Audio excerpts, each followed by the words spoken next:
नमस्कार, मैं हूं आपके साथ दीपक भदौरिया और करते हैं खबरों की ओर। सागर की सुर्खी सीट पर उपचुनाव होना है और ऐसे में यहां सियासी सरगर्मियां तेज हैं, लेकिन इसमें कोरोना को लेकर जो सावधानियां बरतनी चाहिए उन्हें दरकिनार किया जा रहा है। कुछ ऐसी ही तस्वीरें प्रदेश के खाद्य और नागरिक आपूर्ति मंत्री गोविंद सिंह राजपूत के विधानसभा क्षेत्र सुर्खी में देखी गई। यहां पर राहतगढ़ में हुए युवा सम्मेलन आयोजित किया गया था, जिसमें मंत्री गोविंद सिंह राजपूत, भाजपा जिला अध्यक्ष गौरव सरोजिया, युवा मोर्चा के जिला अध्यक्ष अर्पित पांडे समेत अनेक नेता और भारी संख्या में युवा कार्यकर्ता थे। इस दौरान मंच से लेकर सामने बैठे कार्यकर्ताओं तक सोशल डिस्टेंसिंग कहीं पर भी नहीं दिखी। कई कार्यकर्ता बिना मास्क के दिखे। इसमें कांग्रेस के कई युवा कार्यकर्ता भाजपा में शामिल हुए, जिनको मंच से गमछा पहनाया गया। इस दौरान न तो मंत्री मास्क लगाए हुए दिखे और न ही कार्यकर्ता। कार्यक्रम में भीड़ देखकर ऐसा लगा जैसे देश और प्रदेश में कोरोना का कहर है ही नहीं। हमारे सारे नौजवानों ने कांग्रेस छोड़कर भाजपा ज्वाइन की है और सभी नौजवानों को लगता है कि भारतीय जनता पार्टी की पार्टी में और भारतीय जनता पार्टी की जो वर्तमान में शिवराज सिंह की सरकार है, इसमें उनका भविष्य सुरक्षित है। भविष्य में बहुत सारी योजनाएं हैं, बहुत सारे क्षेत्र में विकास होंगे, काम होंगे। इस कारण से आज बहुत सारे नौजवान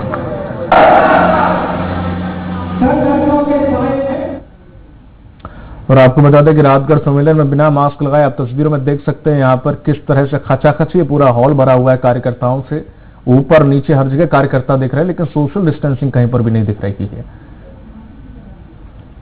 और न ही किसी के फेस पर आप मास्क देख सकते हैं। सोशल डिस्टेंसिंग और मास्क दोनों ही चीजें नदारद देखने को मिली और साथ ही साथ जो भी वरिष्ठ पदाधिकारी भी बैठे थे, चाहे वो मंत्री जी हों जिनके गले में ये मास्क है लेकिन फेस पर नहीं है, लेकिन साथ ही साथ और भी जो कार्यकर्ता थे उनमें भी ज्यादातर जो लोग थे वो मास्क लगाए हुए नहीं बैठे थे। आप तस्वीर में देख सकते हैं किसी के भी जो अभी तस्वीर हम आपको दिखा रहे हैं उसमें मास्क नहीं लगा किसी के चेहरे पर। और ऐसे में यहाँ सोशल डिस्टेंसिंग आप मंच पर भी देख सकते हैं कि सोशल डिस्टेंसिंग जरा सा भी नजर नहीं आ रहा है। और लगातार प्रधानमंत्री नरेंद्र मोदी आह्वान करते रहे हैं, अपील करते रहे हैं कि सोशल डिस्टेंसिंग का जरूर ध्यान रखें, क्योंकि जिस तरीके से पीक समय आने वाला कहा जा रहा है कि कोरोना का देश पे, और ऐसे में मध्य प्रदेश भी अव्वल नंबर पे है जहां पर सबसे ज्यादा संक्रमित जो मरीज हैं और सबसे ज्यादा स्थिति इनकी खराब है। ऐसे में देश में दूसरा राज्य है ये, फिर भी लोग जो हैं वो सोशल डिस्टेंसिंग का ध्यान नहीं रख रहे हैं। ताज्जुब की बात यह है कि जो सत्ता में पार्टी है उसके ही कार्यकर्ता, उसके ही मंत्री और उसके ही पदाधिकारी खुद यहां पर नजर नहीं आ रहे हैं सोशल डिस्टेंसिंग में। भाजपा वक्ता हमारे साथ जुड़ गए हैं हितेश बाजपेयी जी। हितेश जी, स्वराज एक्सप्रेस में आपका बहुत बहुत स्वागत है। जी नमस्कार जी। हितेश जी, जिस तरीके से जो कार्यक्रम हुआ था राहतगढ़ में, वहां पर कोई भी सोशल डिस्टेंसिंग का नजारा ना देखने को मिला और ना ही ज्यादातर कार्यकर्ता मास्क लगाए हुए थे। मंत्री जी के भी मास्क है, हालांकि वो गले में पड़ा हुआ है। आपने भी शायद तस्वीर देखी हो।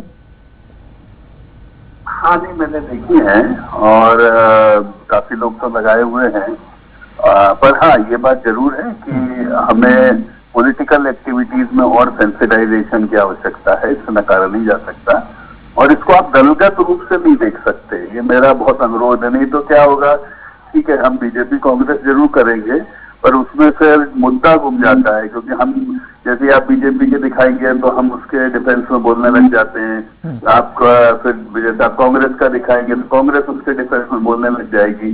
तो पर देखने में ये जरूर आ रहा है कि जो पॉलिटिकल एक्टिविटीज हैं उसमें और ज्यादा बेहतर प्रोटोकॉल के पालन की जरूरत है और मैं मानता हूं कि उस पर फिर से विचार होना चाहिए, नहीं तो ये उपचुनाव की गतिविधियां थोड़ी भारी जरूर पड़ेगी।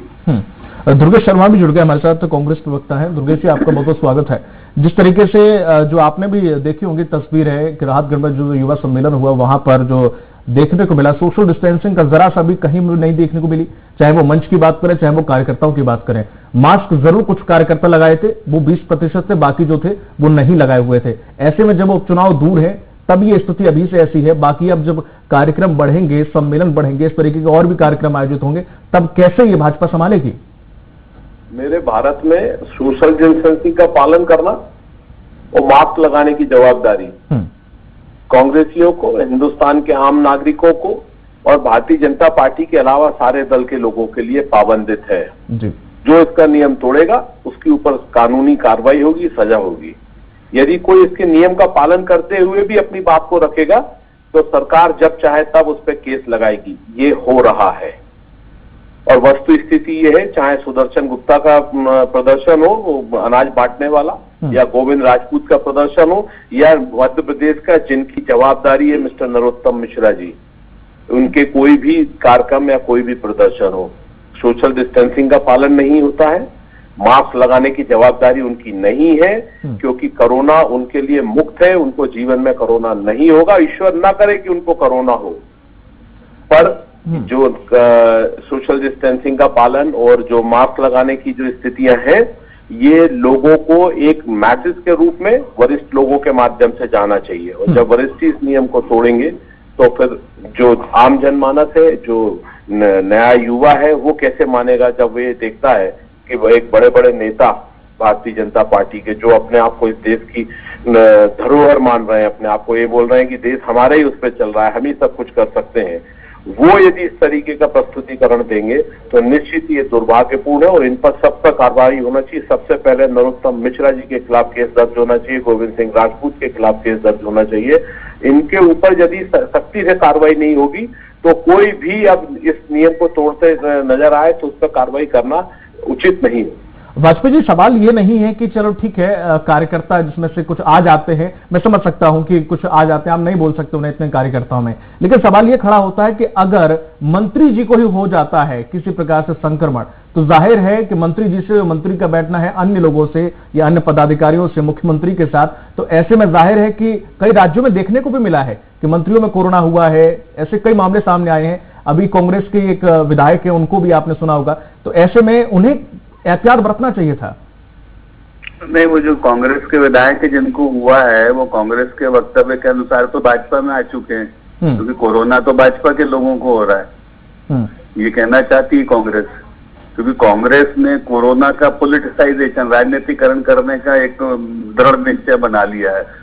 क्या है, साइंटिफिक बैकग्राउंड है नहीं। मैं जो बातें आपसे बार बार कह रहा हूँ कि कोरोना के लिए जो नियम बनाए गए हैं वो दलगत नहीं है, लेकिन उनकी समझ में ही नहीं आ रहा है। रेड जोन में जाके 3-3, 4-4 विधायक, पूर्व मंत्री दादागिरी से बैठ जाते हैं, कानून का पालन नहीं करते हैं, 144 का पालन नहीं करते हैं, उपधाराओं का पालन नहीं करते हैं, बंगलों पे कब्जे कर करके बैठे हैं कि नहीं साहब मंत्री पद चला गया लेकिन मंत्रियों के बंगले नहीं छोड़ेंगे चाहे कुछ हो जाए। और मतलब आप सोचिए, शासकीय अमला दरवाजे पे खड़ा हुआ है, तो आप देखिए कानून बना लेने से नहीं होता कुछ। बिल्कुल। तो जो सत्ताधारी दल 15 महीने रहा, सोचो वो कैसी धज्जियां उड़ा रहा है और वो ज्ञान दे रहे हैं दूसरों को। तो मेरा फिर निवेदन है कि मैं कोरोना को, मैंने तो शपथ ली है साहब, मैं आपको बता दूं, कोरोना के जितने भी आप बात बता रहे हैं, मामले बता रहे हैं, उसमें मैं और मेरी सरकार इसको दलगत रूप से नहीं देखेगी, ये आप मान के चलिए। और यही कारण है कि इंदौर में चाहे सुदर्शन गुप्ता जी का प्रकरण हो, सुदर्शन गुप्ता जी ने भी अपनी बात को स्पष्ट रखा है, उसके बावजूद भी 188 का उन पर मामला बना है। और इंदौर आप जानते ही हैं कैसा हो रहा है। और मैं फिर पुनः कह दूं, कांग्रेस इसका पॉलिटिसाइजेशन खूब करे, जनता वो समझती है, लेकिन सनद रहे, यदि राजनेताओं ने और व्यापारियों ने, दो सेक्शन बहुत महत्वपूर्ण है, बाजार जिसको हम बोलते हैं, मैं खुद भी इन दोनों जगहों को देख रहा हूं, यदि हम लोगों ने थोड़ा सा संयम नहीं रखा तो शायद मध्य प्रदेश जो हमारा सबका प्रदेश है साहब, वो दिक्कत में तो आएगा, इसमें नकारा नहीं जा सकता। दुर्गेश जी, जैसे कि वाजपेयी जी ने कहा कि दलगत राजनीति से उठकर देखना होगा इस कोरोना को, मैं हितेश वाजपेयी जी की इस बात से सहमत हूं कि कोरोना की लड़ाई के लिए दलगत राजनीति की बात नहीं करना चाहिए। हितेश जी, मैंने आपको व्हाट्सएप किया है माननीय नरोत्तम मिश्रा जी का कल का फोटो, जिसमें वो महिलाओं के चारों ओर खड़े हैं, आप देख लीजिए, आपके मोबाइल पे है। वैसे पूरे सोशल मीडिया पे और समाचार पत्रों में छप रही है।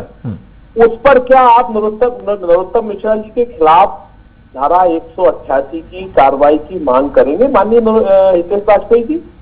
क्योंकि आप जिस तरीके की बातें कर रहे हैं, ठीक है, मेरे नेताओं ने रेड जोन में जाके वहां पर प्रदर्शन किया क्योंकि आप कार्रवाई नहीं कर रहे थे सुदर्शन गुप्ता के खिलाफ, जिसने वहां पर पूरी एक भीड़ लगा के और दौड़ लगवाई और भीड़ के अंदर पूरा राशन बांटने के नाम पे जो एक नेतागिरी करी, वो कानून का उल्लंघन है उस पर केवल 188 की नहीं और अन्य धाराएं भी लगती हैं। आपने कहा कि उन्होंने कानून तोड़ा, 144 तोड़ी और उनके ऊपर केस लगाया। ठीक है, हमने 144 तोड़ी, आप बोलते हैं हमने 144 नहीं तोड़ी, हमने अनुमति मांगी, आपने अनुमति नहीं दी। हमने जाके 4 लोगों ने सोशल डिस्टेंसिंग का पालन करते हुए प्रॉपर तरीके से प्रदर्शन किया। 5 लोगों पर धारा 144 टूटती है। सारे नियम कायदे कानून हिंदुस्तान में सहेजना, हिंदुस्तान में सारे नियम कायदे कानूनों को मानना केवल और केवल कांग्रेस के लोगों का ही एक दायित्व है, ये ऐसा दिखाई दे रहा है। बाकी आप लोगों को कोई नियम मानना नहीं है, कोई कायदे कानून मानना नहीं है।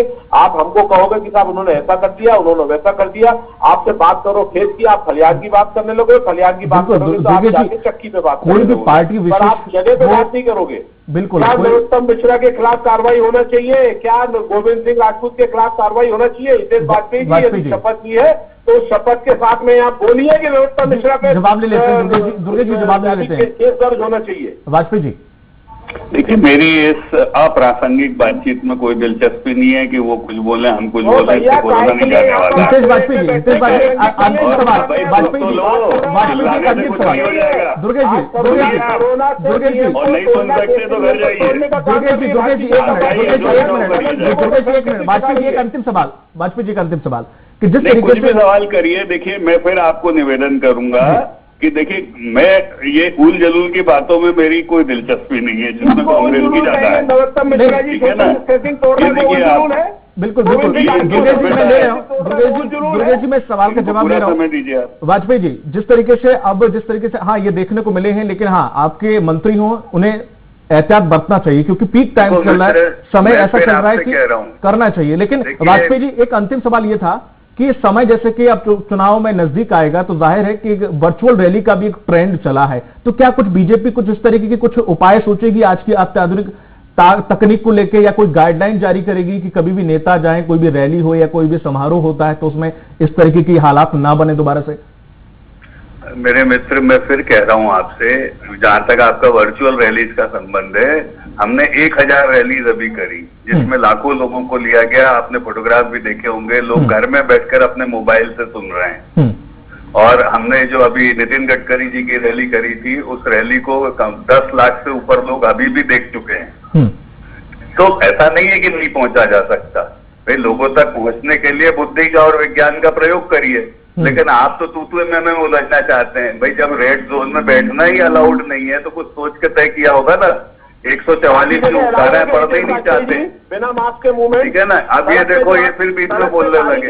क्या है, ये कोरोना को, फिर मैं बोल रहा हूँ, कोरोना से राजनीति नहीं लड़ेगी कि 4 मैं लाऊं 4 आप लाऊं। जब मैं कह रहा हूँ कि ऐसा नहीं होना चाहिए कहीं भी, तो वो आपको सुनना ही नहीं है। आप बोलिए ना कि कार्रवाई होना चाहिए। आप लगे हुए हो, आप तो लगे हुए हो अपनी रोटियां सेकने में। क्या आप अपनी पॉलिटिकल रोटी कैसे सेक लो? आपको देश की चिंता थोड़ी ना है, आपको प्रदेश की चिंता थोड़ी ना है। भारतीय जनता पार्टी का कोई चिंता नहीं है वाजपेयी।